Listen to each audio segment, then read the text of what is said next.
Welcome to Tim on the Fly.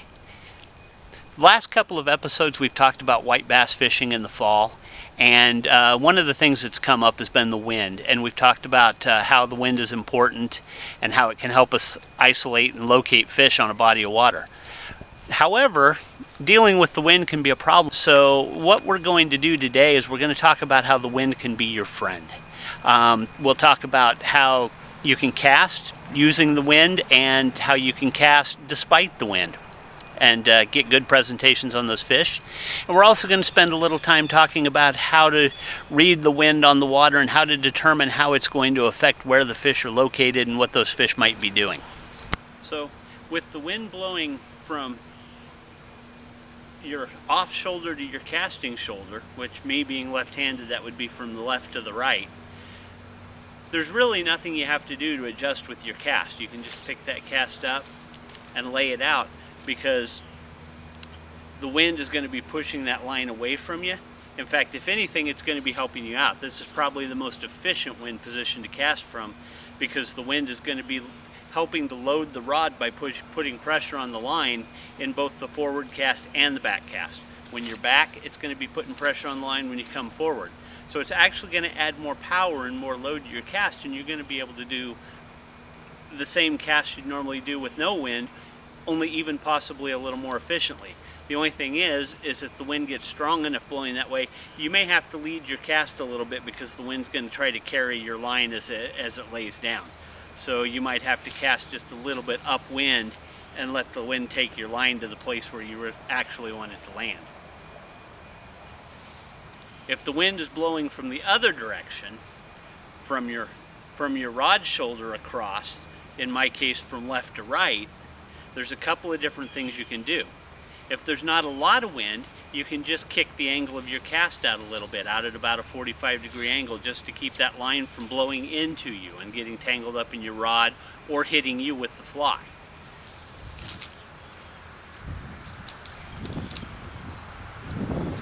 So just moving to a side arm or even a 3/4 is going to give you the chance to get that line off away from you a little better.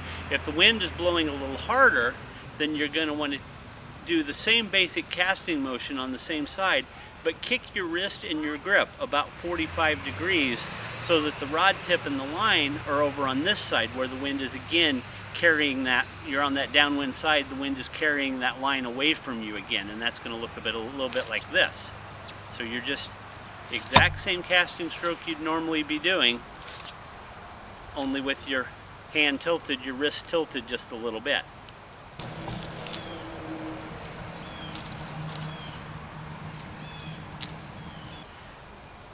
With the wind blowing from behind you, most people, that's the way they try to set it up, because they believe that that's going to be the easiest way, because the wind's going to help their forward cast.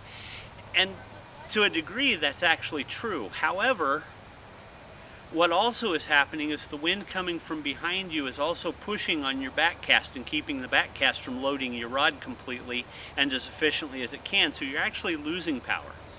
The other thing that's happening is, since the wind is never blowing exactly the same consistently all the time, your forward cast is going to be coming forward from a slightly different position every time, and it's going to affect your accuracy. If all you're doing is covering water, that's not going to matter as much. But if you're trying to hit a precise target, say a lay down in the water or some sort of a snag or something out there, some sort of piece of cover, or if you're fishing in a river and you want to catch a particular drift, then that can be problematic.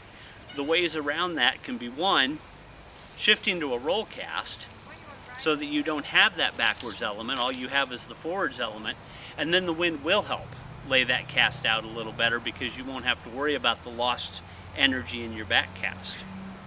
If roll casting's not an option, say you need more distance than you can effectively roll cast, then loop control. Just making sure that you have that loop as narrow as you can, so that your cast will effectively cut into that tailwind as much as it can on the back cast, is going to be your best hope. Now, the direction that most people hate is with the wind blowing directly into your face. And Yeah, that's a tough one, because really about the only way around that with a typical standard forward cast is, again, loop control. Lots of practice. Make that loop as tight as it can possibly be so that there'll be less area in the loop for the wind to catch and disrupt the cast. So the tighter you can keep that loop, the better off things are. Now, if you're throwing streamers or weighted nymphs or indicator rigs where you have to open up that cast, that can be a little difficult. The good news is typically if you're casting directly into the wind is also blowing towards you, blowing a lot of the stuff along that will push fish closer to the bank as well. So typically in windy situations, a lot of times you don't have to cast as far. So not being able to get your maximum cast in those situations isn't necessarily going to hurt you. The other thing that you can do if you do need to get that maximum distance and that maximum power out of your cast is you can turn around and you can fish your back cast. Because your back cast, your backstroke is going to be the strongest of these two strokes. The backstroke is going to be stronger and more powerful than the forward stroke for most people. So what you can do is you can turn around, face away from your target, and pretend that you're casting at a point on the bank away from the water, but when you're ready to release that line into that cast, then you turn and you release that back cast out over the water, and that's going to be what you fish. And then you turn with the cast and you're ready to fish just like you made a standard overhand cast.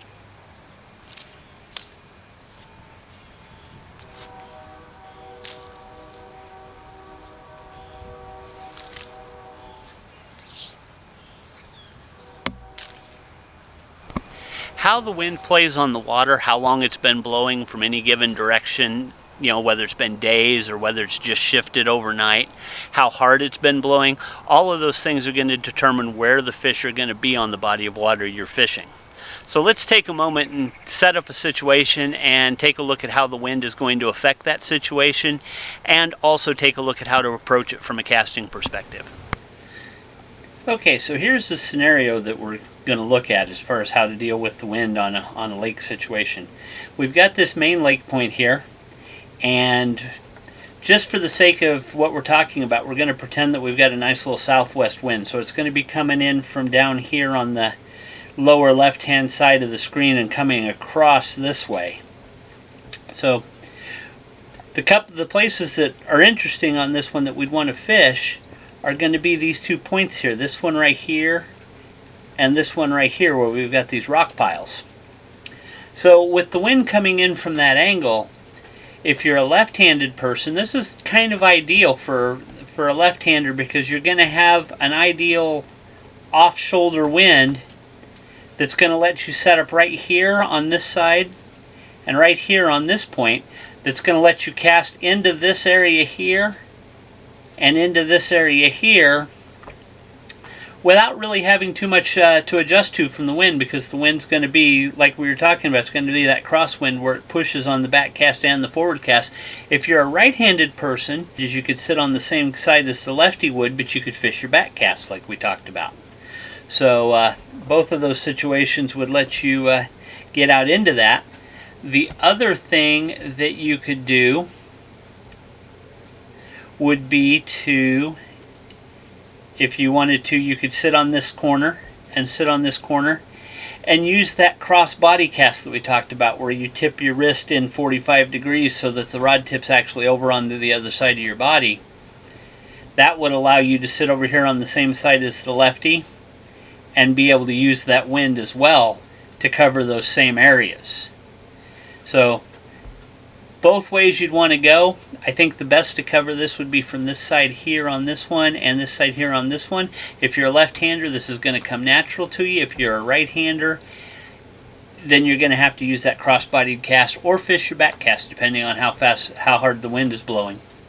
So how you fish an area is going to depend a lot on which way the wind is blowing and how hard it's blowing, but it is going to definitely be fishable. You're going to be able to throw into these likely areas here where bait's going to be cornered up against these points.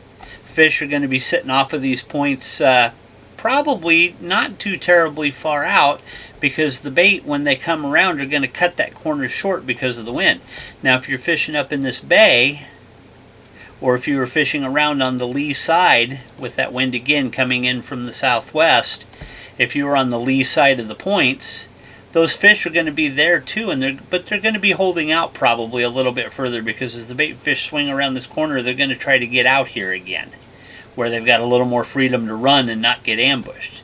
So you could fish off of this side if you wanted to, but you're probably going to have to make a little bit longer casts than you would fishing off of here and covering right out on the point, right out on the choke points. The last best tip I can offer you is to find a place like the park we've been shooting this video in and just practice. Nice thing about a big green space like this is that no matter which way the wind's blowing, you've got the space to orient yourself into that wind in such a way that you can practice the type of cast you want with a real world wind at your back or your side or your front, whichever way you need to practice into. And that's going to be the number one way to get good at any of this, is just to get out and do it and get out and practice it. Hopefully the tips I've given you today, hopefully this video is taking some of the fear out of casting into the wind for you, and will allow you to get some more days on the water, some more productive days on the water. If you like what you saw today, hit the like button. If you just want to make me feel good, hit the like button. If you want to see more of the same, if you want to see on the water videos, fly tying videos, casting videos like this one, hit the subscribe button. There'll be more to come, and we'll see you in the next one. Thank you.